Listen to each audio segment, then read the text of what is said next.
नमस्कार।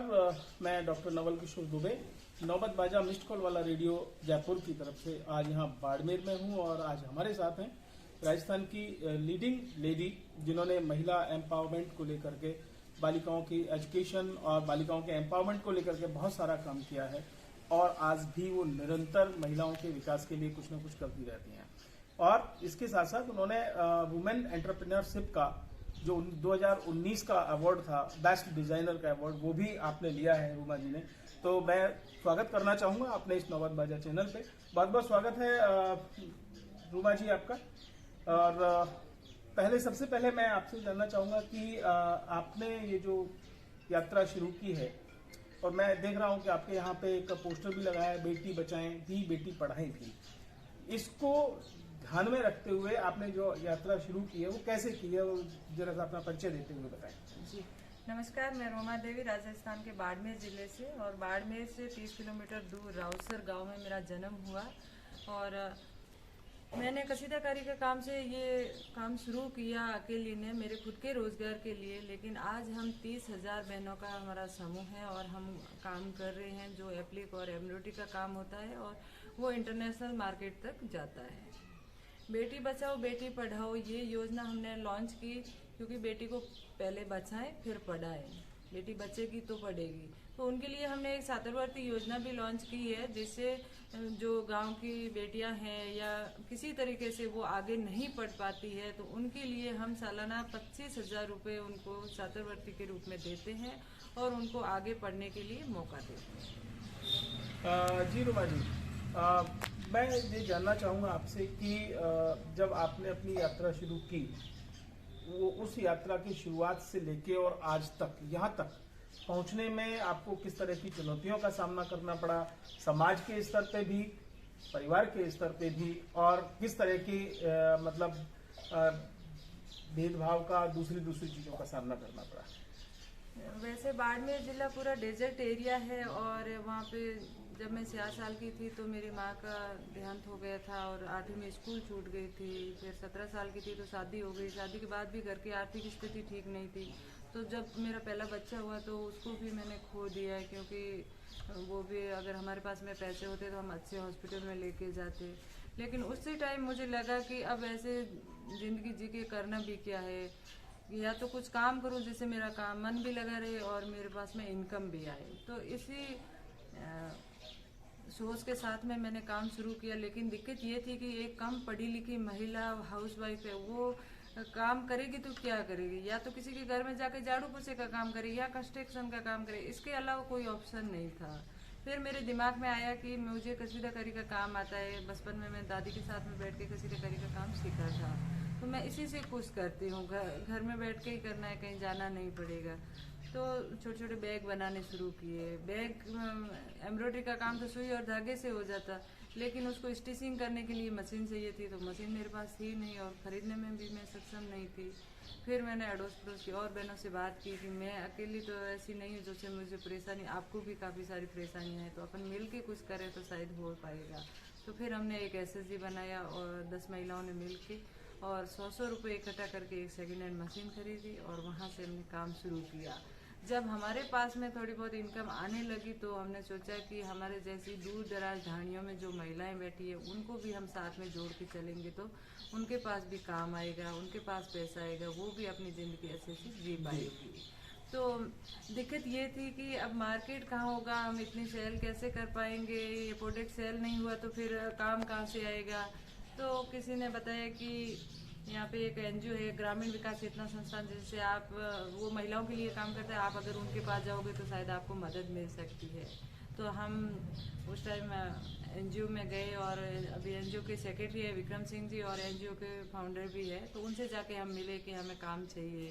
तो महिलाएं खुद काम के लिए आई, ये बहुत बड़ी बात थी, क्योंकि आज से 13 साल पहले की बात करें तो महिलाएं घर से बाहर निकल के डिस्ट्रिक्ट हेडक्वार्टर तक भी नहीं आती थी, और काम के बारे में पूछना।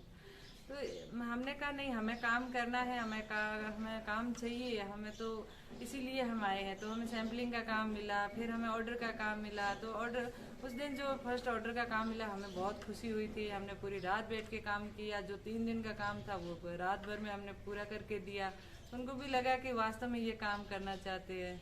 तो इस तरीके से जो हमें लग रहा था कि हमें काम करना है और ज़्यादा काम करना है, तो वो आगे से आगे रास्ते मिलते गए। फिर किसी ने बताया कि आप दिल्ली वगैरह में एग्जीबिशन होते हैं, वहाँ जाओगे तो आपकी अच्छी सेल होगी। तो हम दिल्ली गए और इसी तरीके से हमने इधर गांव-गांव, घर-घर जाके महिलाओं को काम के प्रति मोटिवेट किया और उधर मेट्रो सिटीज़ में जाके हमने मार्केट के ढूंढा और कहाँ पे अलग अलग जगह पे हमने एग्जीबिशन किए, फिर इंटरनेशनल एग्जीबिशन किए, फैशन शोज किए। इस तरीके से हमने ये जो आज 13 साल का सफ़र है ये सफल हो रहा है। हाँ, आपने फैशन शो की बात की। मैं ये जानना चाहूँगा कि ये फैशन शो में आपने किन मॉडल्स को रखा, या तो अपने जो आसपास के क्षेत्र की बालिकाएं महिलाएं थी उन्हीं को एज ए मॉडल यूज किया, या फिर कहीं बाहर से हमने हायर किए थे? जी, फैशन शो के लिए हमने बाहर से मॉडल्स हायर किए और उसके साथ में जो बनाने वाले कारीगर है, आर्टिजन है, महिलाएं हैं गांव की, उनको भी रैंप वॉक करवाया। उससे ये उनको कॉन्फिडेंस आता है कि जो हम काम कर रहे हैं वो कितने लोग देख रहे हैं, पसंद कर रहे हैं। तो वहीं से उनको हौसला मिलता है कि हमारी बहनें अगर रैंप वॉक कर सकती है तो हम क्यों नहीं कर सकती। तो एक दूसरे को देख के ही आगे चलना चाहिए। कुछ महिलाएं सोचती है कि हम पढ़ी लिखी नहीं है, हम ऐसे कपड़े पहन रहे हैं, गांव में रहते हैं, हम ये काम कैसे कर पाए। ये बिल्कुल नहीं है। अपन जहाँ पे भी है, जैसे भी हैं, वहाँ से काम शुरू करें और आगे अपने आप रास्ते मिलते जाएंगे। बहुत अच्छा, आपने बहुत अच्छी बात कही कि आगे आगे रास्ते मिलते जाएंगे। अभी मैं आपसे जानना चाहता हूँ कि वर्तमान में जो हमारे ग्रामीण क्षेत्रों में बालिकाओं की स्थिति है, विशेष तौर से किशोरी बालिकाओं के कौशल विकास की जब हम बात करते हैं तो उसमें अभी उतना सामर्थ्य शायद हमारे पास नहीं है। तो ऐसी किशोरी बालिकाओं को और विशेष रूप से ग्रामीण क्षेत्र की बालिकाओं को ये सब चीजें सिखाने में और इन सब चीजों तक लाने में हमें क्या कुछ और करना चाहिए? जी बिल्कुल, जो लड़कियां अभी पढ़ाई कर रही है वो पढ़ लिख के अपने ही गांव में जाके अपनी कला को आगे बढ़ाए, क्योंकि वो खुद अपना करियर भी बना सकती है और अपने गांव के लोगों को रोजगार भी दे सकती है। तो इस तरीके से अगर बालिकाएं खुद सक्षम होकर आगे बढ़े, और मैं चाहती हूँ कि जो स्कूल है वो पढ़ाई करने जाते हैं लेकिन उसमें 1 घंटा ऐसा हो कला का जिससे वो साथ साथ में ये काम भी सीख सके। जी, मतलब आपका कहना ये है कि पढ़ाई के साथ साथ इस तरह की चीजें भी वहाँ सिखाई जानी चाहिए, प्रोफेशनलिज्म की बात भी वहाँ की जानी चाहिए, कला और उनकी जो परंपरा है उसको मिश्रित करके कुछ चीजें वोकेशनल भी की जानी चाहिए। तो ये आपका कहना है। बहुत बढ़िया आपने जिस तरह से बातें की हैं और बताई हैं, और ये एक इंस्पिरेशनल चीज है कि एक ग्रामीण क्षेत्र से, राजस्थान के ऐसे दूर दराज के क्षेत्र से आप निकल के और जिस तरह से आपने महिलाओं को एक संदेश दिया है, मोटिवेशन दिया है, वो बहुत काबिल गौर है। मैं एक और प्रश्न के माध्यम से ये जानना चाहूंगा कि भविष्य में आपकी संस्थान क्या संदेश देना चाहेंगे उन बालिकाओं के लिए और उन महिलाओं के लिए जो अभी भी समाज में हैं और कुरीतियों के साथ रह रही हैं या पर्दा प्रथा और इन सब से जूझ रही हैं, उन सब महिलाओं के लिए और उन बालिकाओं के लिए आप क्या कहना चाहेंगे? देखिए, हम जो काम कर रहे हैं और आज से जो 13 साल पहले महिलाओं की सोच थी और आज समाज और महिला की सोच है, बहुत डिफरेंट है।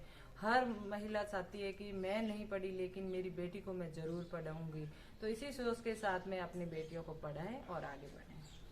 बहुत बढ़िया। तो रुमा जी, एक और प्रश्न है, बहुत छोटा सा, चूंकि हम लोग सब ग्रामीण समाज में अभी भी रह रहे हैं और हमारे समाज में अभी भी कुछ बुराइयां ऐसी हैं जो छूटे नहीं छूट रही हैं। उनमें सबसे महत्वपूर्ण है बाल विवाह का होना। आज भी हमारे जो बहुत सारे समुदाय ऐसे हैं जिनमें छोटी छोटी बालिकाओं का विवाह कर दिया जाता है। तो इस बुराई से निपटने के लिए हम क्या कुछ कर सकते हैं?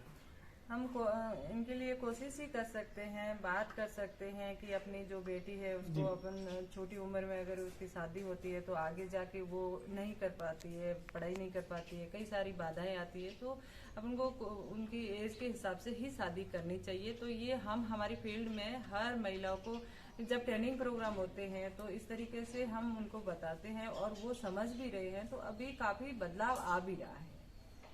जी, मैं नौबत बाजा मिस्ड कॉल रेडियो के बारे में आपने सुना ही होगा यह एक ऐसा मिस्ड कॉल रेडियो है जो शिक्षा और के साथ साथ सामाजिक बदलाव के लिए भी काम कर रहा है, महिलाओं के सशक्तिकरण के लिए भी काम कर रहा है।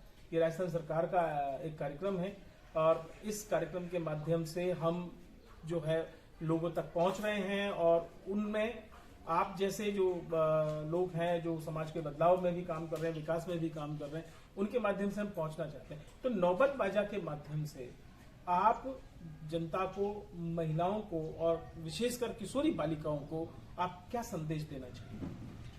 मैं यही कहना चाहूंगी कि महिला का सपोर्ट करे, सम्मान करे, अपने हक के लिए खुद लड़े। हम सब में कोई ना कोई हुनर जरूर है, तो क्यों ना हुनर के जरिए आगे बढ़े, स्वावलंबी बने। अगर खुद पे विश्वास है तो खड़े रहे और अड़े रहे। बहुत बढ़िया आपने बात